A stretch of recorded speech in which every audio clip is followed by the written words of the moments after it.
La notion de derby est véhiculée par l'entourage, les dirigeants, la presse. Toute la semaine, les joueurs pensent au derby. Il y a une question de suprématie régionale.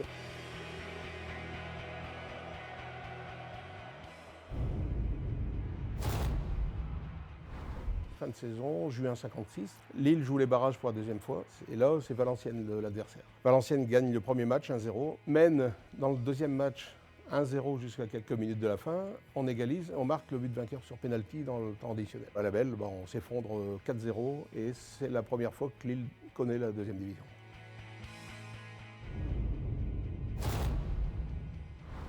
En mai 1974, les deux clubs sont en deuxième division. Lille joue la montée. C'est le 19 mai 1974. C'est aussi le deuxième tour de l'élection présidentielle entre Valéry Giscard d'Estaing et François Mitterrand. Et Pierre Mauroy, qui est maire de Lille depuis 1 an et demi à peu près, arrive au stade, il dit aujourd'hui, grand jour, François Mitterrand va être élu président de la République et Lille remonte en première division. Bon, il y a dû déchanter sur le premier plan, mais pour Lille c'était bon, on a gagné 2-0, 2 buts de Gauthier dans le dernier quart d'heure. Et il faut se souvenir que ce match de deuxième division, j'insiste là-dessus, ça a été la plus forte influence de toute l'histoire d'Henri Joris.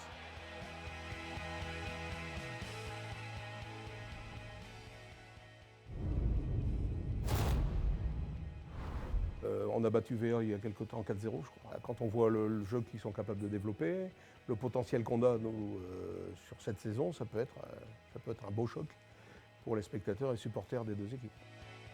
Si les Valenciennois venaient faire un résultat au Grand Stade, ils seraient les plus heureux du monde. Parce que ça serait synonyme de faire vaciller le grand club de la région.